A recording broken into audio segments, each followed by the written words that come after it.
سلام به همه شما همراهان مسیر موفقیت. بنده میکائیل اشرافی هستم و امروز میخوایم سفری رو شروع کنیم که زندگی هزاران نفر رو در دنیا تغییر داده. ما در این پادکست ورق به ورق با کتاب قوانین پویای توانگری اثر کاترین پاندر پیش میریم. اما قبل از هر چیزی آماده باشید. پس اول قراره تمام باورهای قبلی شما رو در مورد پول و معنویت به چالش بکشه. بخش اول، چرا فقر یه گناهه؟ کاترین پاندر فصل اول رو با یه جمله طوفانی شروع میکنه. اون میگه فقر یه گناهه. شاید بپرسید یعنی چی؟ مگه فقر دست خود آدمه؟ کاترین پاندر توضیح میده که واژه گناه در ریشه اصلیش به معنای خطا رفتن از هدفه. وقتی شما در فقر زندگی میکنین، یعنی هدفی که خدا براتون در نظر گرفته که همان رشد و شکوفاییه، دور شدید.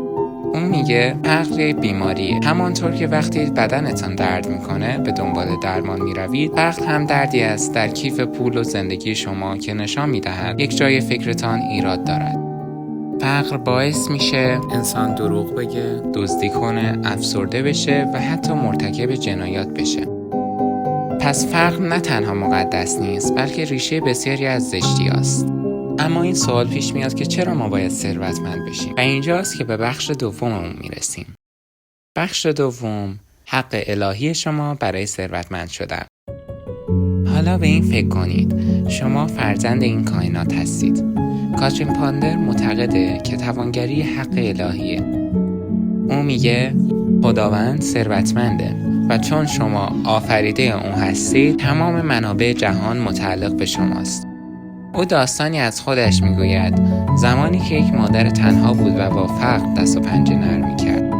او فهمید که بزرگترین اشتباهش این بوده که فکر میکرده فقر نشانه فروتنی و ایمانه. اما بعد از تغییر ذهنیتش فهمید که ایمان واقعی یعنی باور به اینکه خدا میخواهد تو در رفاه باشی تا بتوانی به دیگران هم کمک کنی. بخش سوم، چرا قوانین پویا هستند؟ چرا اسم کتاب قوانین پویای توانگریه؟ کاترین توضیح میده که واژه داینامیک به معنی قدرت و انرژی است.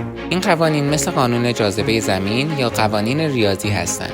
اگر اونها رو به کار بگیرید، باید نتیجه بدن. او میگوید توانگری فقط به شانس یا سخت کار کردن فیزیکی نیست.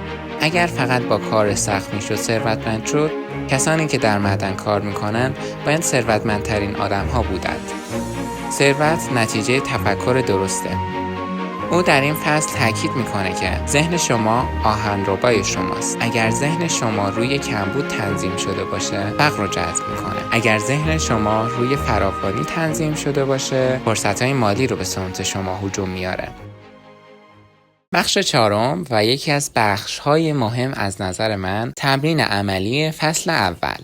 دوستان من، کاترین پاندر در انتهای این بخش از ما میخواد که گارد ذهنیمون رو بشکنیم. از همین امروز هر بار که احساس کردید دست و بالتون خالیه یا نگران اجاره خونه و بدهی‌ها هستین، این جمله رو با قدرت تکرار کنید. خداوند منبع رزق و روزی بی‌پایان من است و همکنون تمام درهای برکت به روی من گشوده میشود. شاید اول ذهنتون مقاومت کنه و بگین که دروغ نگو، جیبت خالیه.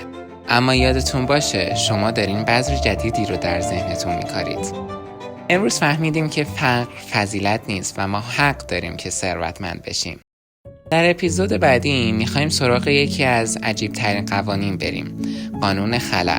اینکه چطور با دور ریختن لباسهای کهنه یا بخشیدن پول فضایی برای ورود ثروت عظیم باز کنیم. ممنونم که همراه من بودین و وقت گوهربارتون رو گذاشتید. دوستان من، حتما این اپیزود رو برای کسانی که فکر میکنن تقدیرشون فقره بفرستین. آرزوی موفقیت و بهترین ها رو برای شما دارم. تا اپیزود بعد توانگر باشید.